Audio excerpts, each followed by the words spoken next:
I think that if I'm scared of something and it feels uncomfortable, it's the right thing to do. I bought a vlog camera. The idea behind this video, and hopefully this series of videos, is that I will take you with me behind the scenes, everyday life, and what's going on as I try to make this 100 documentary project come through. It is a lot of stuff that needs to happen for it to become a reality. I'm documenting it for myself, but I also think it could be interesting for someone else, like you, to take part of it. So it's gonna be rough, but hopefully the rawness of it will be inspiring. So in 1 week's time, I'm going up to the most northern part of Sweden again for the Glacier blanket project. In the springtime, we get the rolls up to the mountain. And in June, we come back, and that's because the weather is nicer and warmer. And we're rolling out the wool on the glacier and stitch them together. Then we let it stay there for the summer, for June, July and August. In September, we come back. That's when we see the result of the whole project. Maybe it sounds easy. This is an absolutely crazy project. And the stakes are pretty high on this one, because I traveled to Kiruna, from where I take a bus to Nikkaluokta, just like the first time in April when I was there. But this time there is no snowmobile taxi to take us into the mountain station. So we have to walk the 19 kilometers in rough terrain with all the gear and backpacks on the back and everything that we need for a whole week we have to carry. And this scares me a little, because I have never done anything like that before. And that's always a good place to be. I like doing the things that I'm scared of, even though it scares me, so it's not very comfortable. But that's the paradox of life, I think. You have to embrace the things that you're scared of. Well, you don't have to do anything, but this is me talking about myself. I think that if I'm scared of something and it feels uncomfortable, it's the right thing to do. There are a few things that needs to be sorted out before I can go. I need to get the equipment ready. I have ordered a pair of boots that should work on the mountain, because even if the snow is gone, we're still going up on the glacier, walking around on the glacier, which is roughly 300 meters of ice below your feet. It's gonna get cold, and you need proper gear for protecting your body.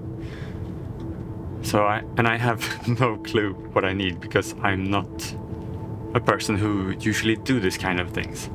During this week I have to figure out what I need to do, and what I need to pack and what I need to get. So that's one of the main objectives of this week. I just learned that Isak is not coming with me on the Glacier project. He got some paid work on the same days, and I don't blame him for that, because we all need a paid work, right? But it makes me rethink how I'm doing this and what I'm doing, because it means I have to go lighter and go simpler and focus on what's really important, even more than before. Since I'm solo gonna carry all the camera gear, these 20 kilometers, it's I have to bring less stuff than what I would do if we were two people carrying.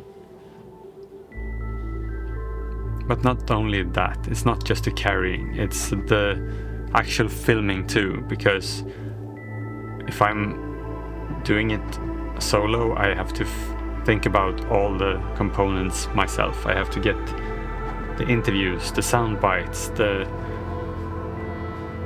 visuals, and also trying to keep the story together and documenting what I'm doing like this. So it's a lot for one person, and I know that this is gonna be a physically hard thing to do for me because I'm not used to it.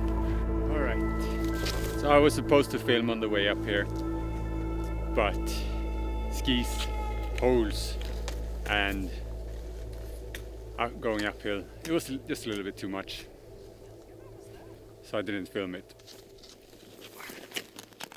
Which means when I'm putting physical strain on my body at the same time as I'm trying to get the story together and get all the components of the story in there, I know it's gonna be a lot to think about, and I know that I'm probably not gonna be at my best doing it.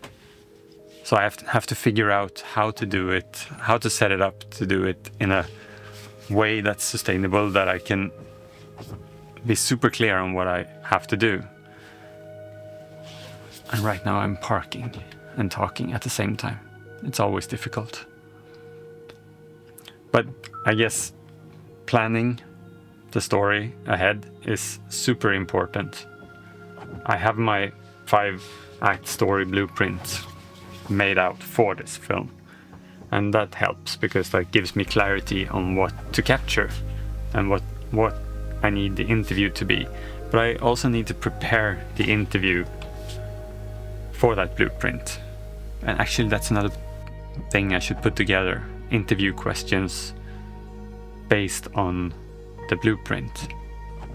That could be helpful, not just to me, but maybe for you as well.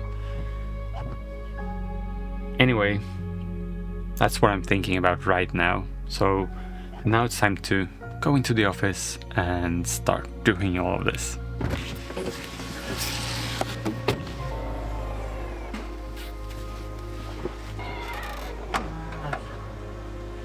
Ange PIN-kod. Välkommen in. I'm here. So that's it for this first episode. I will keep bringing these out if you find it interesting. If you have any questions, what you want me to talk about, or areas that I should cover, let me know in the comments. And hit subscribe to follow the journey on making 100 documentaries, because it's gonna be a fun one. See you.